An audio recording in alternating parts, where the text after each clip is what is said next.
Hello दोस्तों, मैं doctor Rajesh Mishra, genetic constitutional homeopathic clinic Lucknow से। लास्ट टाइम हम लोगों ने बात किया था कि प्लेटलेट्स का प्रोडक्शन क्यों कम हो जाता है और प्लेटलेट्स कम होने के 3 कारण। Number 1 due to viral infection, number 2 due to liver disease, number 3 due to splenomegaly.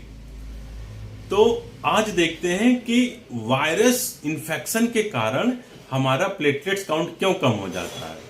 तो वायरस 2 तरीके से प्लेटलेट्स काउंट कम करते हैं। नंबर 1, बोन मैरो को डायरेक्टली अफेक्ट करके या बोन मैरो की पैथोलॉजी क्रिएट करके, और सेकंड लीवर डिजीज डेवलप करके।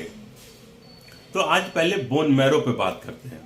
कुछ ऐसे वायरस होते हैं जो बोन मैरो को डायरेक्टली अफेक्ट करते हैं, जैसे Epstein Barr virus, cytomegalo virus, hepatitis, dengue, HIV।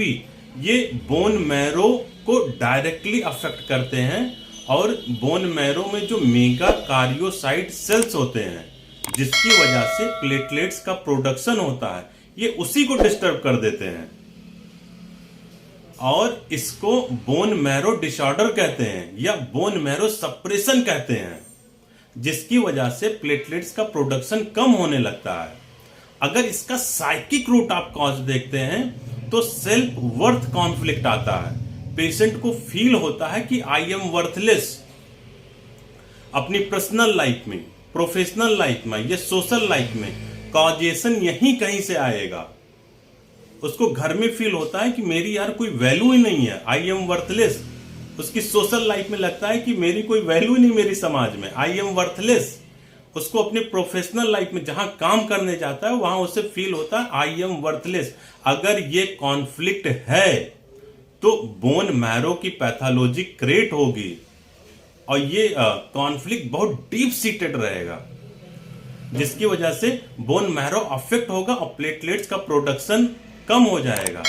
अगर पेशेंट को किसी तरह फील होने लगे या उसका कॉन्फ्लिक्ट रिजॉल्व हो जाए तो ये पैथोलॉजी ऑटोमेटिक रिजॉल्व हो जाएगी, प्लेटलेट्स का प्रोडक्शन बढ़ जाएगा और पेशेंट उस डिजीज से निकल आएगा।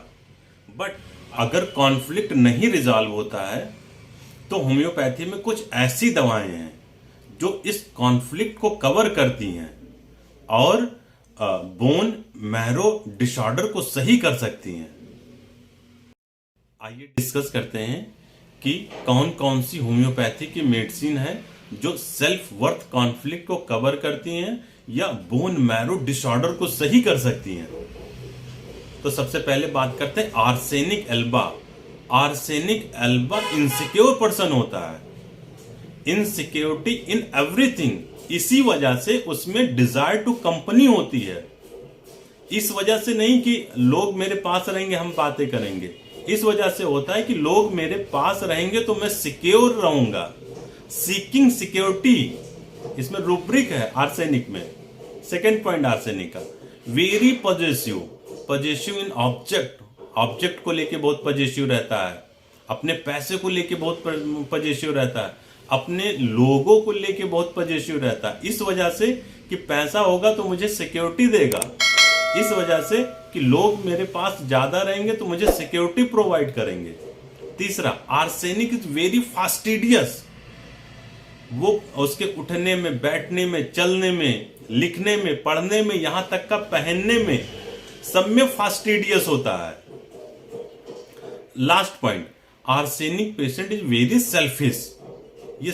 अगर ये 4-5 इसके क्लासिकल रूब्रिक मिलते हैं आपको, ये क्लासिकल सिम्टम मिलते हैं, तो अगर आप आर्सेनिक दे देते हैं तो बोन मैरो डिसऑर्डर सही हो जाएगा, प्लेटलेट्स का प्रोडक्शन बढ़ जाएगा। Second medicine Aurum-made. ऑरम-मेड जो होती है वो गोल्ड से बनाई जाती है। ऑरम-मेड जो पर्सनालिटी होती है वो सेल्फ मैन मेड होते हैं। ये सोसाइटी के टॉप पोजीशन पे पाए जाते हैं, जैसे IAS, PCS, doctors, engineers. Aurum-made की जो पर्सनालिटी होती है वो इनजस्टिस कांट सपोर्ट, ये गलत चीजें नहीं बर्दाश्त कर सकते। अगर गलत चीजें ये बर्दाश्त कर लेंगे तो इनकी पैथोलॉजी स्टार्ट हो जाएगी। ठीक है, ऐसे पर्सनालिटी जो होते हैं वो इंट्रोवर्टेड होते हैं। ये अपने इमोशंस किसी से शेयर नहीं करते हैं, यहाँ तक का फैमिली मेंबर्स हो गए, अपने फ्रेंड सर्किल हो गए, तो ये अंदर ही अंदर घुटते जाते हैं।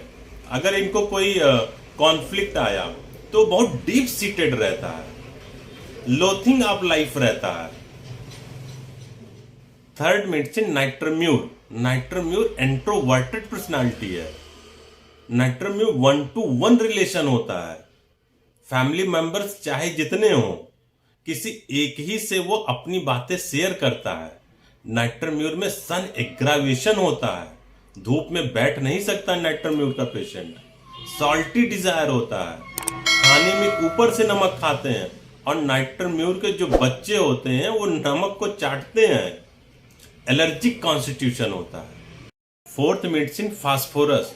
फास्फोरस डिफ्यूज पर्सनालिटी है, कहीं भी जाएगा, किसी भी माहौल में रहेगा, सबसे घुल मिल जाएगा। डिजायर टू कोल्ड ड्रिंक होता है, डिजायर टू आइसक्रीम होता है, एंड फियर टू डार्कनेस होता है। इन सब में से किसी एक मेडिसिन को अगर पेशेंट को देते हैं तो बोन मैरो डिसऑर्डर से पेशेंट निकल सकता है, और वो सही भी हो सकता है, प्लेटलेट्स काउंट उसका बढ़ सकता है, लेकिन सही दवाओं का सिलेक्शन होना चाहिए। Thank you.